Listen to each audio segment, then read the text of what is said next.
Alhamdulillah, nahmaduhu wa nasta'inuhu wa nastaghfiruhu wa nu'minu bihi wa natawakkalu alayh. Wa na'udzu billahi min shururi anfusina wa min sayyiati a'malina. Man yahdihillahu fala mudilla lahu wa man yudlilhu fala hadiyalah. Asyhadu an la ilaha illallah wa asyhadu anna Muhammadan abduhu wa rasuluh. Sallallahu alaihi wasallam tabaraka wa sallama tasliman kasira amma ba'd. Bismillahirrahmanirrahim. Wa man ahsanu qawlan mimman da'a ila Allah wa amila salihan wa qala innani minal muslimin.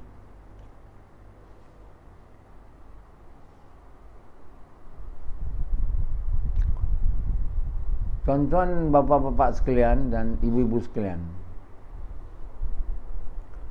perkara yang benar sangat jauh bezanya dengan perkara yang salah. Perkara yang baik juga perkara yang sangat jauh bezanya dengan perkara yang buruk. Allah bagi tahu buruk tak sama dengan yang baik, benar tak sama dengan yang salah. Balaslah orang yang buat buruk pada kamu dengan yang lebih baik, sehingga musuh kamu jadi teman. Siapa yang diberi ini, dia telah diberi sabar. Dan siapa yang diberi sabar, telah diberi kepadanya satu keberuntungan yang besar. Jadi Allah Subhanahu Wa Taala memberi agama yang mengajar kita supaya mengikut yang benar dan berbuat yang baik. Apa yang benar tu yang Allah beritahu, bukan yang apa kita faham, yang kita dapat lihat, yang kita dapat dengar, atau yang kita telah melaluinya. Ini semua kita boleh cakap benar, tapi yang benar bukan itu. Yang benar apa yang Allah beritahu dalam kitab dia. Jadi siapa yang tak baca Quran dan tak faham Quran, ataupun baca dan tak faham, atau tak baca, tentulah tak faham, maka mereka ni tentulah tak tahu yang benar dan tak tahu apa yang baik. Macam mana boleh tahu pula? Tak baca dan tak faham. Sufyan dari kecil dia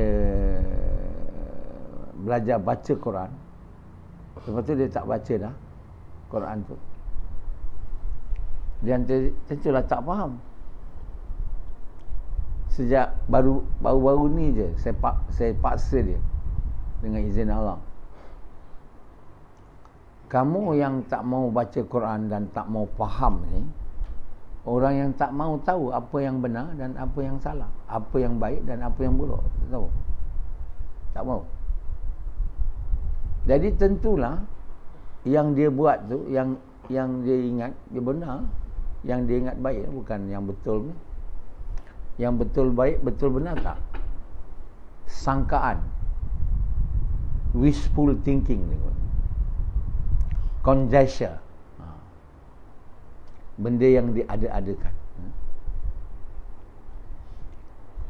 Jadi tuan-tuan bapa sekalian, kamu yang tak baca Quran dan tak faham Quran, tak tahu apa yang benar dan apa yang salah, apa yang baik dan apa yang buruk. Kamu hanya ikut syaitan yang menampakkan kepada kamu benda buruk baik, benda baik buruk, sehingga kamu ikut dia, buat yang buruk yang kamu sangka baik, buat yang salah yang kamu sangka benar. Hiduplah di bawah naungan syaitan. Siapa yang syaitan berkuasa. Semua tak mau ikut syaitan. Tak mau ikut syaitan. Kamu yang mau ikut syaitan? Mau? Kau? Tak mau. Tapi sama ada kamu mau atau tidak, kamu akan dibuat ikut syaitan bila kamu mempersekutukan Allah dengan tahap yang tidak tolerable, maknanya dengan tak ke tahap yang Allah kehendaki. Jadi bila kamu telah mempersekutukan Allah ke tahap yang mana kamu mempersekutukannya bukan atas tahap yang boleh diterima oleh Allah lah. Kata satu orang yang langsung tak ada mempersekutukan Allah tu sangat sukar lah. Apa pun maksudnya ada tahap yang diterima dan tahap yang tak boleh diterima. Jadi bila kita mempersekutukan Allah ke tahap yang tak boleh diterima, maka Allah tak suka. Sebab kita telah buat dosa yang sangat besar. Kita telah buat dosa yang berat. Maka Allah serahkan kita kepada syaitan. Allah buat syaitan itu berkuasa atas kita dan menjadi teman dan penasihat kita. Jadi kita ikutlah yang di syaitan nampakkan kat kita benar, dan kita ikutkanlah syaitan yang nampakkan kat kita benda baik. Maka orang yang syaitan adalah sahabat dia, pemimpin dia, maka dia ni sentiasa buat benda tak baik lah, dan benda tak benar, tetapi menyangka berada di jalan yang benar dan berbuat yang baik. Jadi kalau dikatakan kepada mereka, orang-orang munafikin itu, jangan kamu berbuat tak baik di atas muka bumi. Dia kata tak ada, kami tak ada buat benda tak baik. Kami hanya ingin menyelamatkan diri kami dari kesusahan di dunia. Bila diberitahu jangan buat keburukan di muka bumi, dia kata kami tak buat keburukan, kami berbuat baik. Kami berbuat sesuatu untuk menyelamatkan kami dari kesusahan di dunia. Tapi itulah yang syaitan ajarnya,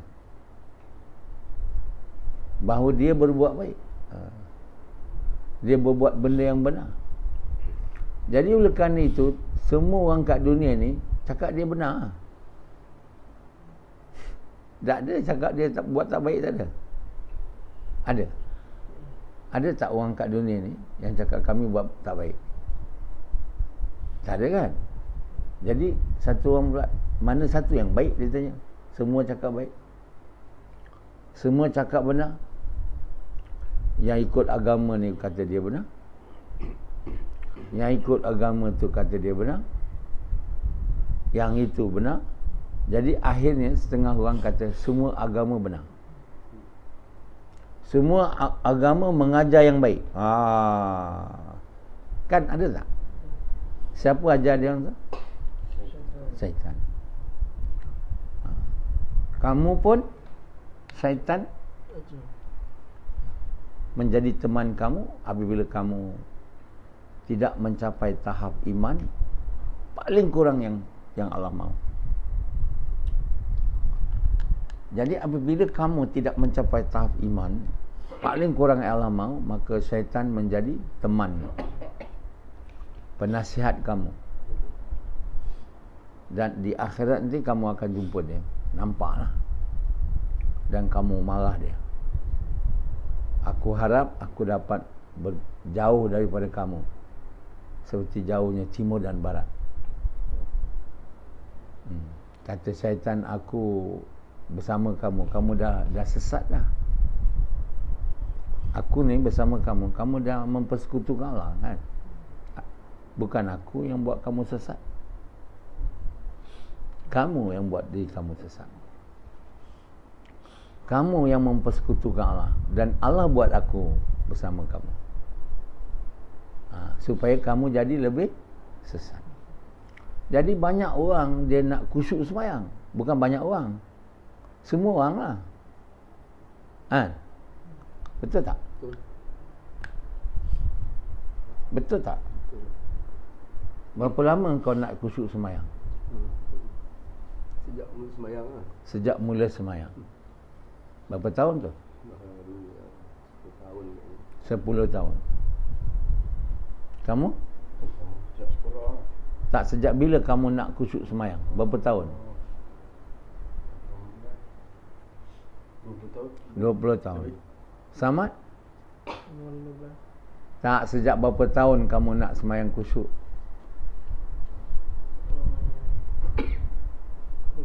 20 tahun. Kenapa sampai sekarang tak dapat? Bukan. Sebab apa sampai sekarang tak dapat khusyuk? Sebab apa? Kamu punya teman itu.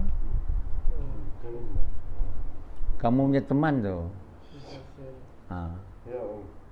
Kamu punya teman tu, iaitu syaitan yang diberi kepada setiap orang. Bila kamu semayang aja, dia akan ingatkan kamu semua perkara melainkan Allah aja. Dan kamu mula ingat. Semayang subuh tadi lama ke tu? Dalam tu kamu boleh ingat Allah aja tak? Kamu boleh? Jawab. Tak boleh. Kamu? Kenapa tak boleh? Bukan masa lama. Boleh? Jawab. Jangan mengiling, jawab. Tak boleh. Semayang berapa minit? 5 minit 3 minit. 2 rakaat. Namun dalam itu, syaitan kawan kamu tu takkan buat kamu ingat Allah. Benda yang kamu tak ingat, boleh kamu ingat dalam semayang tu. Kenapa kamu tak ingat benda tu di lain waktu? Kenapa perlu nak ingat masa semayang? Soalannya, kenapa perlu nak ingat benda tu waktu itu pula? Sedangkan kamu mau khusyuk semayang, makna kamu mau ingat Allah aja. Khusyuk ni makna ingat Allah aja. Makna seumpama menghadap Allah. Orang menghadap Allah mestilah ingat Allah kan? Atau Allah melihat kamu. Nama ini ihsan. Dan yakin akan janji Allah, nama ihtisab. Tapi namun tak ada orang ada khusyuk. Nabi SAW bagi tahu, khusyuk ni perkara pertama yang diangkat dari bumi. Yang akan diangkat ke langit. Maknanya satu orang pun kat muka bumi tak ada khusyuk semayang. Akan ada orang akan dalam satu jemaah tu semua tak khusyuk, ratus ribu semayang kat Mekah. Kenapa? Kalau kira semayang masa haji semayang masa orang habis haji, semua semayang kan? Orang haji semua dekat 2 juta, 1 juta lebih, campur dengan orang lain, semua tak khusyuk. Bayangkan 2 juta semayang, 2 juta semayang di Tonggi, di Raibin Istimewa, satu orang tak khusyuk. Kamu ingat ada tak orang yang khusyuk dalam semayang di Tonggi Istimewa atau di Raibin? Cuba tanya kalau kamu nak buat penyelidikan. Macam itu punya ribu, juta, tak ada orang khusyuk. Bila khusyuk dan naik ke langit, kau faham? Mana tak diberi kepada siapa pun. Nah, jadi maknanya khusyuk ni bukan kita boleh dapat bila kita berusaha betul-betul. Dia dikurniakan, diberi kepada kamu oleh Allah. Selama ni sejak dia dinaikkan khusyuk tu, dia tak pernah turun lagi. Maknanya tak pernah diberi kepada siapa pun khusyuk tu. Maka walaupun 1 juta kamu semayang kat Mekah tu, tak ada yang khusyuk. 1 juta kamu buat haji, tak ada satu yang ikhlas. 1 haji pun tak diterima. Maknanya Islam tu telah menurun. Dari tahap ketika Nabi ada kat dunia ni, banyak juga orang yang khusyuk, sampai ke tahap khusyuk diangkat. Tak ada siapa kat muka bumi ada khusyuk, sehinggalah datangnya wakil Muhammad SAW, naib Nabi, saya. Baru turun khusyuk tu. Kat dunia ni seorang aja dapat.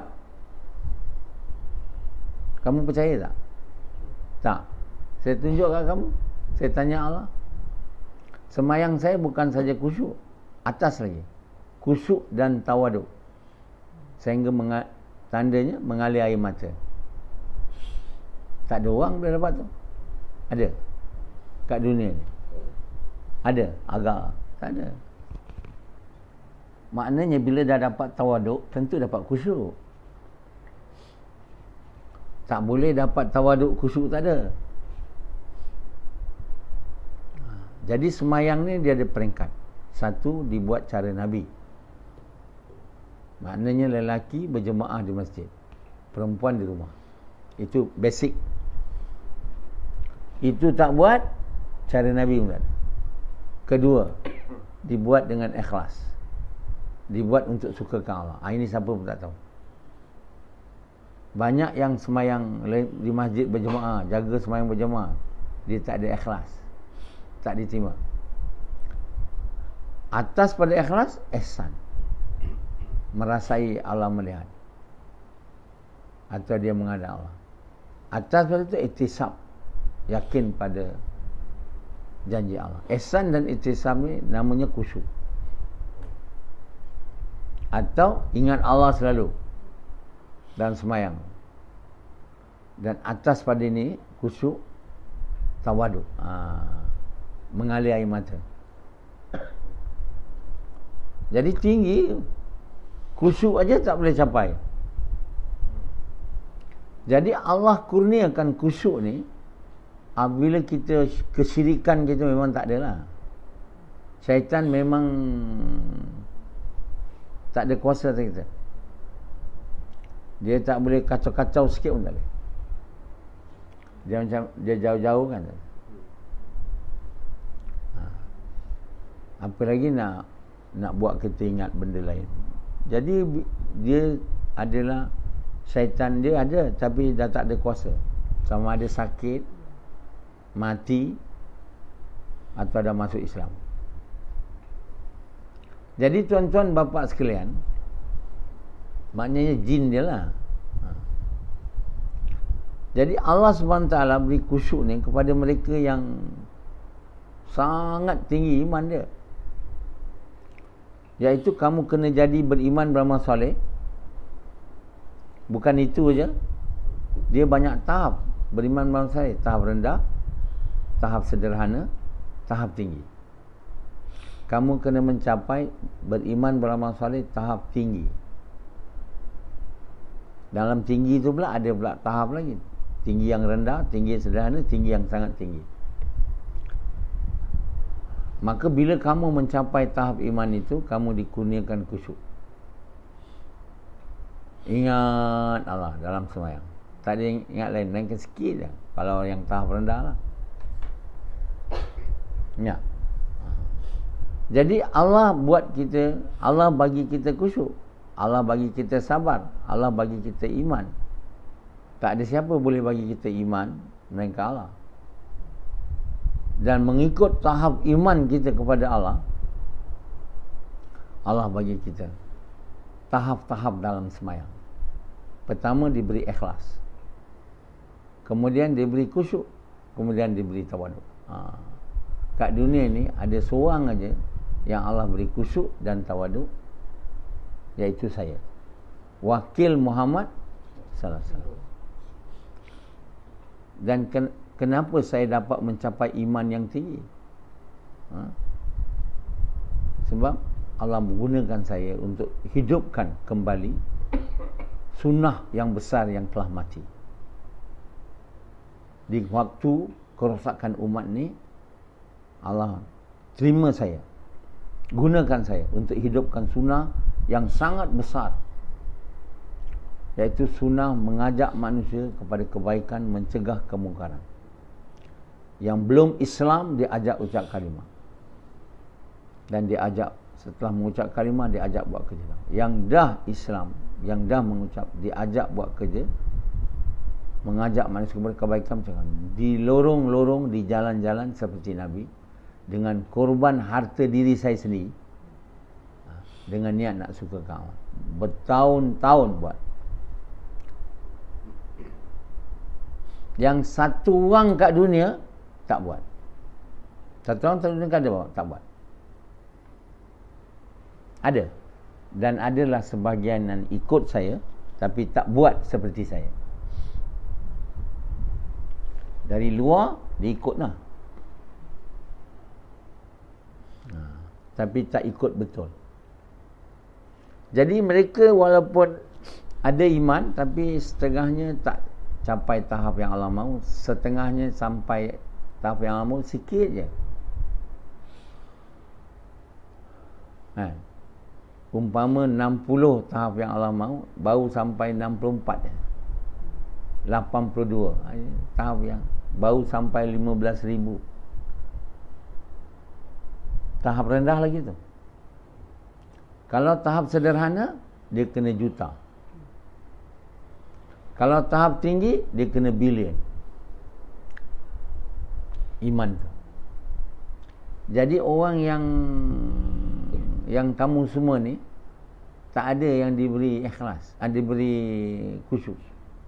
Sebab itu tidak hairan bila saya tanya selepas setiap waktu sembahyang, hampir semua, tapi tak selalu, semua kamu jawab, apa kamu jawab? Tak khusyuk. Dulu kamu tahu tak apa sebab kamu tak khusyuk? Tak tahu. Sejak saya bagi tahu ni, baru jelas. Jadi kamu dapat guru yang baik,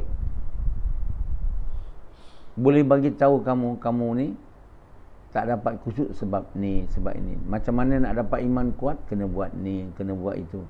Tapi bila tak ikut,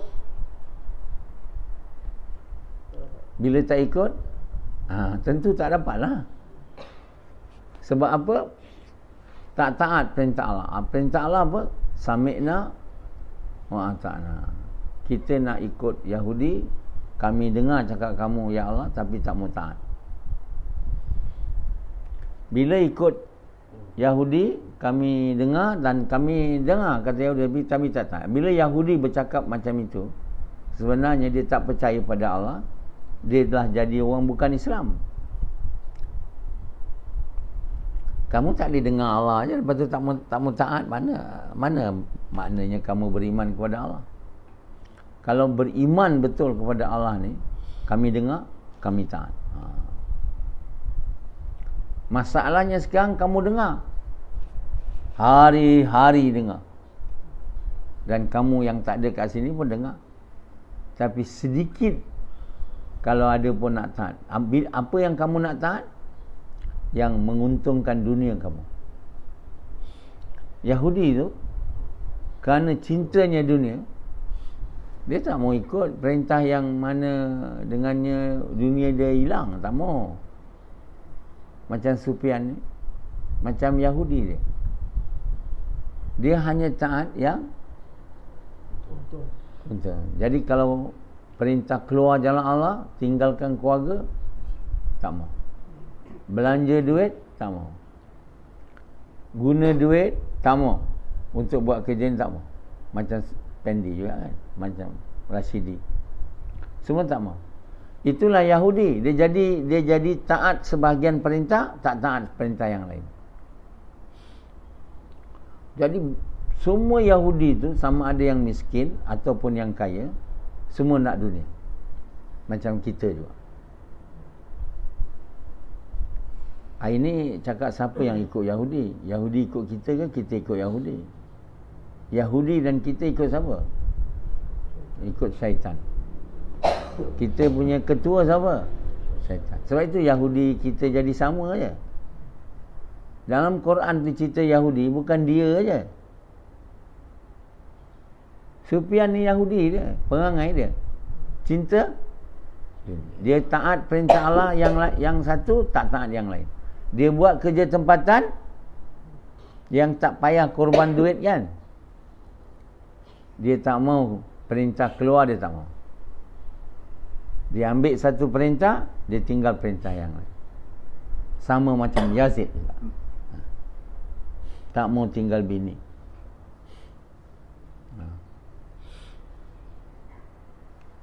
Tak mau belanja harta. Macam Yahudi, satu ketika Allah bagi tahu, yang miskin di kalangan mereka nak jadi kaya juga. Yang kaya mau jadi kaya lagi. Kedekut, tak mau bagi kat orang miskin. Jadi apa berlaku di kalangan mereka tu? Yang miskin tu, dia pergi bunuh, rompak, keluarkan dia daripada rumah orang kaya. Orang miskin tu, dia pergi rompak orang Yahudi yang kaya, lepas tu bunuh dia dan keluarkan dari rumah dia. Lepas tu dia orang kata, mari kita buat baik pula. Kita bagi ransom. Ransom apa? Tebusan kepada yang kita telah penjarakan. Lepaskan dia. Bila dia dah rompak dah, dah ambil harta dia, dan sebahagian dia dah bunuh, dan sebahagian dia tangkap. Lepas tu dia bagi tebusan pula, ransom, untuk lepaskan orang, untuk freekan dia. Mereka menyangka bila mereka tebus tu, dosa mereka merompak tu Allah maafkan. Mereka kata yang baik memansuhkan yang buruk. Mereka buat buruk, kemudian mereka buat baik. Buruk, halau mereka dari rumah dia, tangkap dia, lepas tu lepaskan dia. Dalam Quran Allah beritahu. Banyak orang tak faham ni. Banyak orang tak faham Quran ni. Jadi kata Allah, adakah kamu taat satu, engkar yang satu? Jadi Allah tak terima tebusan mereka tu sebagai amal baik, sebab orang yang sama juga. Orang yang sama yang mereka halau, orang tu pula mereka tebus. Konon mereka kata bila kami buat baik, kami punya jahat pun dimaafkanlah. Dia nak tafsir ayat Quran, balas buruk dengan baik tu. Segeralah buat baik. Cara Yahudi. Yahudi ni dia bijak kaki belit. Kaki belit macam India ya, Yahudi dia. Sampai terbelit dia. Suka menipu. Ini semua kerana cinta dunia. Pendi ni cinta dunia. Rashidi cinta dunia. Rashidi cinta dunia. Dia tak mengaku dia cinta dunia. Macam Sabti Sabang, saya kata kamu sangat cinta dunia, tak mengaku. Dan dia tak percaya alat saya lah. Akibatnya sesat. Lepas tu dia dah lari dengan Zahari, tinggalkan saya. Bukan lari, saya suruh dia lari. Dia nak datang balik, sekarang datang tak jadi orang. Boleh dia ikut. Dia tak boleh ikut. Begitu juga dengan Zamharira. Dah lari dah. Konon nak datang balik, tapi tak betul-betul bertaubat. Boleh Zamharira jadi betul? Tak jadi, duduk sini lagi. Last keluar, dikeluarkan selamanya. Ini contoh-contoh orang yang Allah telah sesatkan. Tak ada siapa boleh bagi hidayah dia. Allah dah tutup hati dia, ataupun Allah dah laknat dia. Orang yang Allah laknat ni, dia tak boleh lagi dapat taufik masuk Islam ni. Orang nama dilaknat ni macam iblis kan. Melainkan bertaubatlah. Tapi kalau tak bertaubat, dia tak boleh masuk Islam. Azri itu tinggalkan saya, tapi dia tak ada kutuk saya. Dia mungkin tak sampai laknat. Kalau dia sampai tahap dilaknat oleh Allah, macam yang lari 74, yang bukan saja lari, cakap fitnah saya macam-macam, mereka tu walaupun datang balik, tak boleh buat kerja Nabi ni dengan betul. Jadilah mereka orang yang bakal dibakar oleh api neraka. Jadi tuan-tuan bapa sekalian, Yahudi ni dia macam tu lah. Dia sangka yang dia rompak tu maksiat, dia tahu dosa, dia dapat dosa. Sekarang kita hilangkan dosa tu dengan lepaskan dia, tebus dia. Tebuskan orang yang kami telah rompak. Kami penjarakan, dia juga yang penjarakan. Dia juga yang tebuskan. Kamu faham tak sebelum saya terangkan dalam Baqarah? Kamu faham tak sebelum saya terang? Jadi inilah cara-cara orang yang miskin di zaman tu, sekarang miskin Yahudi dan yang kaya. Yang miskin rompak yang kaya tu. Jadi orang miskin yang cinta dunia ni, dia buat kerja ni. Dia rompak yang kaya, bunuh. Allah kata, Allah buat janji, buat covenant dengan dia, bahawa mereka berjanji tidak akan bunuh satu sama lain, tidak akan keluarkan antara mereka keluar dari rumahnya, tidak akan buat keburukan pada yang lain. Semua tak boleh diamalkan oleh Yahudi. Walaupun Allah Subhanahu Taala buat covenant, mana perjanjian dengan dia berulang-ulang kali. Allah buat perjanjian ni dengan orang Yahudi semata-mata supaya dia ni taat perintah Allah. Perjanjian demi perjanjian orang Yahudi buat. Mana ada Allah buat dengan kaum lain? Tak ada. Ada covenant? Ada? Tak ada. Tak ada beritahu pun. Yahudi ni dia specialnya. Dia keturunan Nabi-Nabi, keturunan Nabi Ibrahim, kekasih Allah. Sangat disayangi oleh Allah orang Yahudi ni. Allah sangat-sangat mahu Yahudi ni beriman kepada Allah, taat perintah Allah. Sebab bagaimana Allah cinta dekat datuk nenek dia, begitulah Allah cinta juga kepada keturunan dia. Sebab itu Allah mahu sangat Yahudi ni diajak masuk Islam.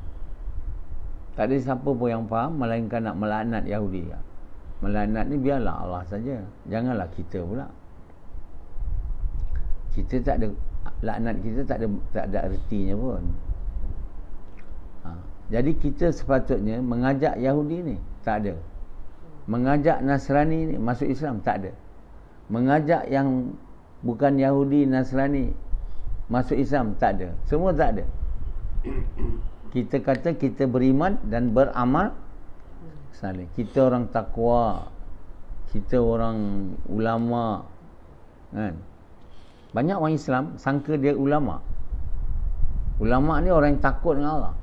Sangka dia pemain bagus punya. Beriman betul. Macam mana beriman? Kerja dakwah pun tak buat. Ajak orang Kristian masuk Islam pun tak. Ajak orang Yahudi masuk Islam pun tak. Ajak yang bukan Yahudi dan bukan Kristian masuk Islam pun tidak. Hanya beribadat saja. hanya mengajak agama pada orang Islam, hanya mengingatkan orang Islam supaya beribadat. Buat dakwah tak boleh. Bila kita tidak suruh orang Islam mendakwah bukan Islam, masuk Islam, kita telah melanggar perintah Allah yang sangat besar, tuan. Bagaimana orang ni, orang yang takut dengan Allah, kita wali lah, kita sambung lepas nama dia, apa nama-nama, Damat Barkatahu,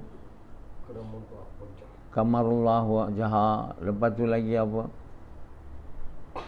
macam-macam. Itu semua kita.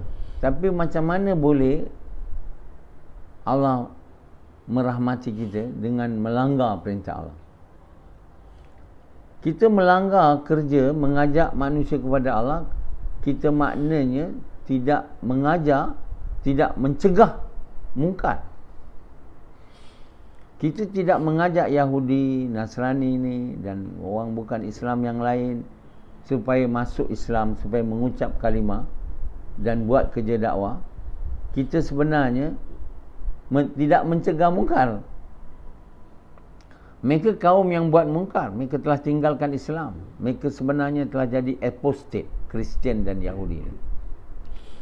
Namun mereka ni adalah keturunan Nabi kita, Nabi Ibrahim, kekasih Allah, dan sangat disayangi oleh Allah keturunan dia orang ni, dan Allah sangat mahu mereka ni kembali kepada Islam.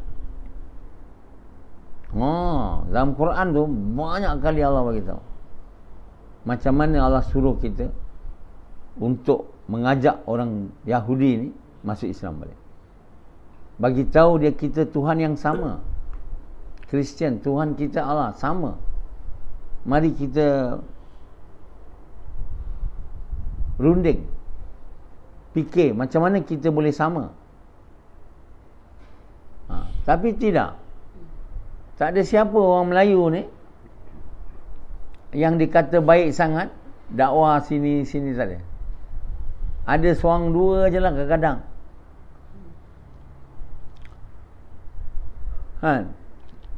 Sekarang bila ada Zakir naik ni, baru terbeliak sikit mata awak. Yang kita kena dakwah bukan Islam. Dulu tak ada. Dan mereka dipanggil awliya. Dipanggil orang ni awliya, kekasih Allah, wali. Kerana apa? Tak berhenti-henti puasa, melainkan 5 hari. Atau banyak mengajar, atau serban, ini kuliah, situ kuliah. Tuan-tuan yang mulia, pertama sekali perintah Allah, sunnah Nabi yang besar ialah mencegah mungkar dengan mengajak kebaikan. Ini mati, lepas tu jadi wali. Tentu tak jadi wali. Beriman beramal saleh pun tak boleh. Nak beriman beramal saleh tahap rendah pun tak boleh. Bukankah nak jadi itu? Sebab itu Nabi bagi tahu, kamu naklah mencegah mungkar dengan tangan. Maknanya bukan dengan kuasa. Dengan tangan ni, dengan ajak mereka kepada amal. Tidak dengan mulut, tidak dengan hati. Itulah selemah iman. Maknanya kalau kamu mencegah dengan hati, kamu boleh jadi orang beriman beramal saleh tahap paling rendah, yang takkan dapat khusyuk semayangnya. Beriman beramal saleh tahap rendah ni tak ada khusyuk semayang. Saya cakap tadi beriman dan beramal saleh tahap tinggi. Jadi tuan-tuan yang mulia, itu hanya boleh dicapai bila kita buat kerja mencegah mungkar dengan tangan. Tak dapat tangan dengan mulut, tak dapat baru dengan hati. Itu punya cara buat kerja mencegah mungkar, baru dapat tahap iman yang tinggi. Kalau terus-terus mencegah dengan hati, dengan tangan pun tak cuba, dengan mulut pun tak ada, dengan hati doa je hari-hari, kita paling top dapat beriman beramal saleh tahap rendah. Jadi hari ini telah terbongkar segala rahsia selama ni. Selama ni tak ada siapa yang tahu macam mana nak kuatkan iman. Walaupun hadis tu ada, Hadis tu menunjukkan iman ni berkait dengan kerja mencegah mungkar. Kalau kita tidak buat mencegah mungkar, walaupun dengan hati, kita tak ada iman. Maknanya kita tak boleh jadi orang beriman beramal saleh dan kita akan menjadi orang ahli neraka. Saya ingat saya dah bayan panjang kan? Jadi sebab itu kalau tidak mau buat kerja mencegah mungkar, siaplah untuk memasuki neraka. Tak ada jalan lain. Mesti. Okey.